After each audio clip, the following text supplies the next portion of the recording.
Mesdames et messieurs, bonjour et bienvenue dans le programme francophone hebdomadaire de Africa News and Views.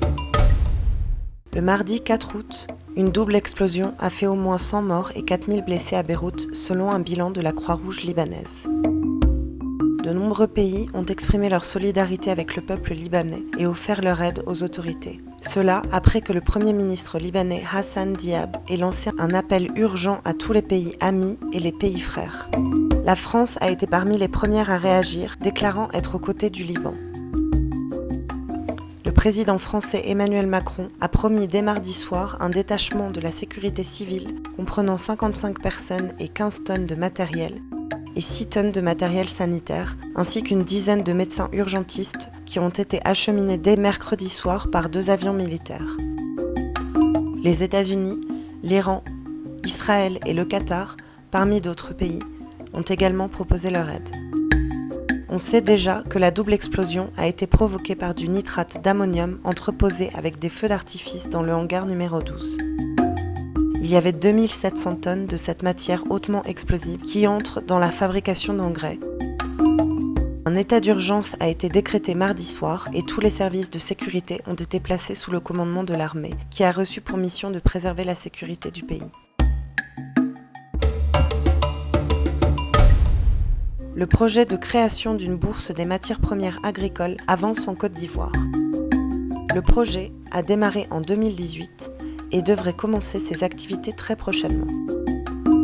Dans un premier temps, la BPMA démarrera avec seulement 3 produits. La bourse des matières premières agricoles va particulièrement assainir la filière de la noix de cajou, dont la Côte d'Ivoire est le premier producteur mondial. La bourse des matières premières agricoles de Côte d'Ivoire est techniquement prête à démarrer ses activités. Il reste à former les premiers opérateurs et courtiers, identifier les stocks à négocier et trouver les banques de règlement. Le trafic aérien reprend en Afrique, alors que les États du continent lèvent progressivement les mesures du déconfinement depuis samedi dernier. En Afrique du Nord, seule la Tunisie a levé toutes les restrictions à l'accueil des voyageurs européens. Aucune date avancée pour l'instant pour le Maroc et l'Algérie. Presque tous les pays de la CEDEAO doivent rouvrir leurs frontières aériennes à l'exception du Nigeria. La Côte d'Ivoire a été l'un des premiers pays africains à annoncer la reprise de ses vols internationaux après plus de 3 mois de suspension.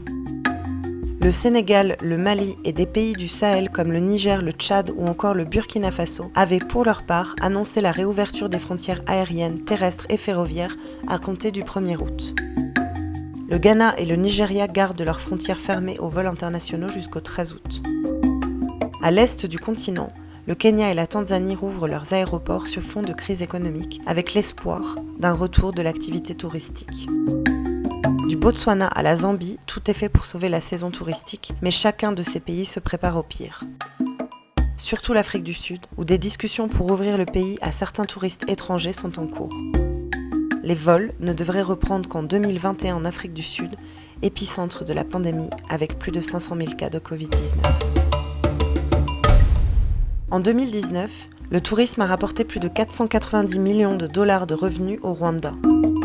Mais la pandémie lui a déjà coûté 45 millions de dollars cette année, en raison de la diminution du nombre de touristes et après le report ou l'annulation de 45 réunions internationales prévues à Kigali.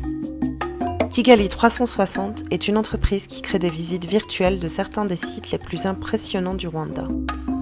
Avec les visites virtuelles de Kigali 360, les gens peuvent toujours marcher dans les rues de Kigali. C'est juste que leur visite sera numérique plutôt que réelle.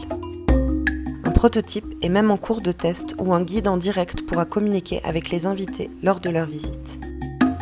Le Rwanda repose sur le tourisme haut de gamme, les gens affluent normalement vers le pays pour des activités comme la randonnée avec les gorilles.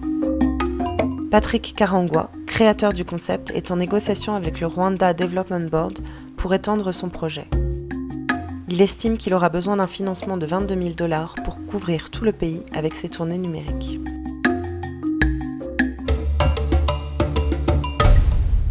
L'UNESCO va restaurer le site de Bandiagara, classé au patrimoine mondial de l'humanité. La falaise de Bandiagara abrite 289 villages répartis sur 400 000 hectares. Le projet, financé à hauteur d'1 million de dollars, vise à réhabiliter les bâtiments et les sites consacrés à la culture traditionnelle. La crise sécuritaire a provoqué la destruction totale ou partielle de près de 30 villages à une trentaine de kilomètres de Bandiagara. En plus de la restauration des sites, l'UNESCO financera des activités génératrices de revenus pour les femmes dans le contexte difficile du Covid-19. Didier Drogba a officiellement déposé sa candidature à la présidence de la Fédération ivoirienne de football samedi 1er août, date limite pour se lancer dans la course. La commission électorale a 5 jours pour valider son dossier et pour analyser chaque candidature, dont celle déjà déposée par Idriss Diallo, ancien vice-président de la FIF, et Sori Diabaté, actuel vice-président de la FIF. Arts TV vous remercie pour votre attention et vous souhaite un excellent week-end. Prenez soin de vous. Marianne Coelho, Addis Abeba, Éthiopie.